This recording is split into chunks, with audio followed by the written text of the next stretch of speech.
Assalamualaikum warahmatullahi wabarakatuh. Selamat pagi Ananda semua. Bagaimana kabar Ananda semua hari ini? Alhamdulillah kalau sehat semua ya. Nah, ketemu lagi dengan Ibu hari ini. Baik, ketua kelas silahkan pimpin doa terlebih dahulu ya. Ya, baik, Ibu akan absen terlebih dahulu untuk kelas A hari ini. Alhamdulillah hadir semua untuk kelas A hari ini. Dalam pembelajaran kita hari ini yaitu pewarisan sifat dalam pemuliaan dan kelangsungan makhluk hidup. Nah, hari ini kita akan membahas tentang materi genetik sebagai dasar daripada pewarisan sifat. Nah, sekarang apakah kemudian anak-anak ibu pernah memperhatikan teman-teman kalian dan kemudian kalian menjumpai adanya perbedaan wajah, bentuk rambut, warna kulit, postur tubuh, atau ciri-ciri yang lainnya di antara mereka. Nah, mengapa itu bisa terjadi? Dari mana ciri-ciri dari teman tadi? Agar memahami hal-hal tersebut, mari kita pelajari bab ini dengan cermat dan penuh semangat. Di sini kita masuki pewarisan sifat. Apa itu pewarisan sifat? Ada yang tahu tentang pewarisan sifat itu apa? Saya, Bu. Ya, silakan Sulfa, apa itu pewarisan sifat? Pewarisan sifat adalah proses ketika informasi genetik diturunkan dari orang tua ke anak. Ya, benar apa yang dikatakan oleh Sulfa itu ya. Nah, pewarisan sifat adalah proses ketika informasi yang genetik diturunkan dari orang tua ke anak. Hal ini yang menyebabkan anggota keluarga yang sama cenderung mempunyai karakteristik yang serupa. Setiap manusia memiliki sifat karakteristik yang berbeda-beda. Perbedaan ini diakibatkan oleh warisan dari orang tua yang diwariskan melalui materi genetik. Molekul yang berperan penting sebagai materi genetik adalah asam nukleat, yaitu DNA dan RNA. Nah, ini contohnya. Ini contoh RNA. Dan yang ini DNA. Nah, pada DNA terdapat instruksi yang mempengaruhi sifat atau yang akan menentukan karakteristik setiap makhluk hidup. Pewarisan sifat memberikan manfaat terhadap pemulihan hewan dan tumbuhan. Pemulihan hewan bertujuan untuk menghasilkan hewan ternak berkualitas tinggi. Pemulihan tumbuhan bertujuan untuk mendapatkan varietas hibrida. Varietas ini dibuat untuk diambil manfaat dan kombinasi yang baik dan dari induk-induknya. Penerapan pewarisan sifat pada hewan dan tumbuhan memungkinkan manusia untuk memanipulasi genetik sehingga dapat menghasilkan keturunan atau bibit unggulan terbaik. Konsep pewarisan sifat setiap makhluk hidup berasal dari zigot. Zigot terbentuk ketika ada peleburan antar sel sperma dan sel telur. Dalam sel telur dan sel sperma tersebut terdapat inti sel atau nukleus yang mengandung kromosom berupa struktur seperti kumpulan benang-benang halus yang tersusun atas banyak gen. Gen sendiri merupakan substansi kimia yang berperan sebagai faktor pembawa sifat. Karena itu, gen dan kromosom berperan penting untuk mengendalikan pewarisan sifat. Nah, apa itu kromosom? Kromosom adalah struktur terbentuk seperti kumpulan benang-benang halus, berfungsi sebagai pembawa informasi genetik dari induk kepada keturunannya. Sel tubuh kita mempunyai 23 pasang atau 46 buah kromosom. Nah, dari 23 pasang atau 46 kromosom yang ada di sel tubuh kita itu bisa dibedakan menjadi kromosom tubuh atau autosom dan kromosom kelamin atau gonosom. Setiap sel di tubuh kita akan memiliki kromosom yang berpasangan ya anak-anak, disebut sebagai pasangan kromosom homolog, sehingga sel tubuh kita bersifat diploid ya. Tapi untuk sel kelamin atau gamet kromosomnya nggak berpasangan ya, sehingga bersifat haploid. Gen adalah substansi kimia yang mengontrol pewarisan sifat. Jumlah gen ada di tubuh kita bisa mencapai puluhan bahkan ratusan lebih. Masing-masingnya akan mengkode sifat yang berbeda dan juga memiliki rumah sendiri-sendiri.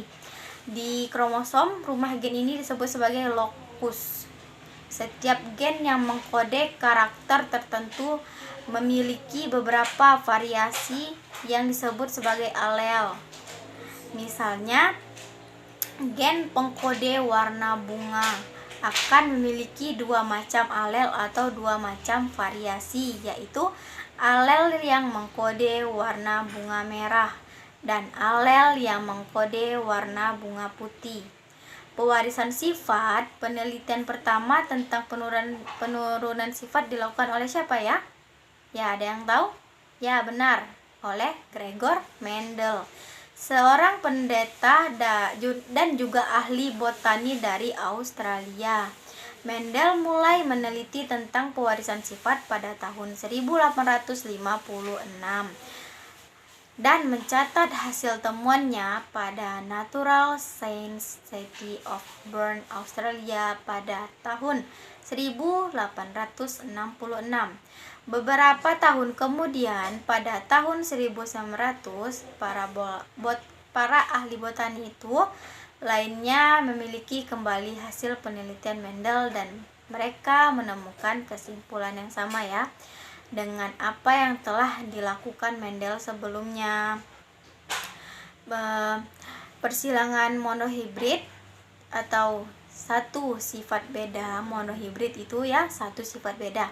Telah kita ketahui bahwa gen terdapat pada satu untai DNA. Saat sel akan membelah, DNA akan menggulung atau memadat membentuk kromosom.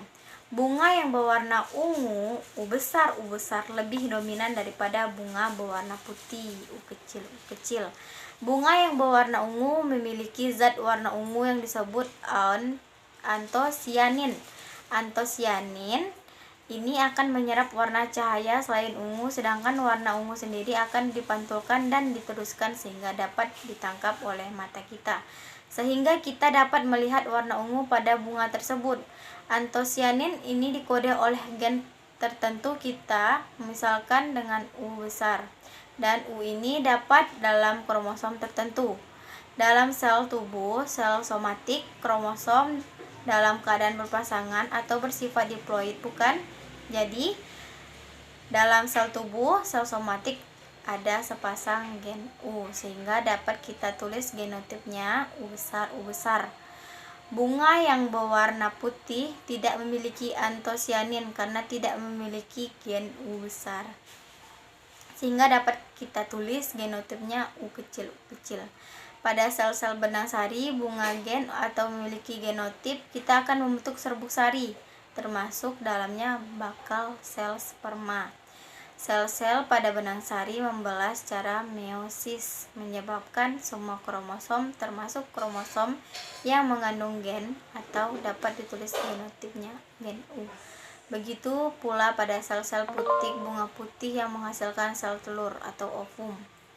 Di dalamnya terdapat kromosom yang awalnya dalam keadaan diploid atau berpasangan namun tidak memiliki gen U besar atau dapat ditulis genotipnya U kecil ketika akan membentuk sel telur. Sel-sel pada putik bunga putih juga membelah secara meiosis hingga akhirnya terbentuk sel telur yang memiliki genotip U kecil.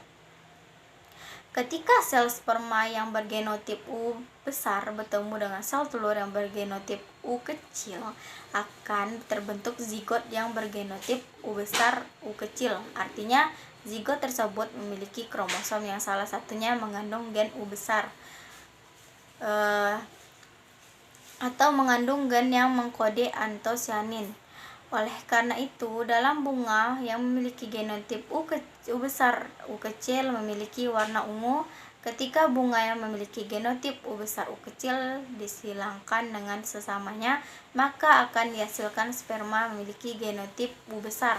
Dan sperma yang memiliki genotip U kecil, begitu juga sel telur akan dihasilkan sel telur yang memiliki genotip U besar dan sel telur yang memiliki genotip U kecil. Jika sel yang memiliki genotip U besar bertemu dengan sel telur yang bergenotip U besar atau U kecil, akan terbentuk bunga berwarna ungu. Namun, jika sel sperma yang memiliki genotip U kecil bertemu dengan sel telur memiliki genotip U kecil, maka akan dihasilkan berwarna putih dengan genotip U kecil. Tidak ada gen berbentuk antosianin.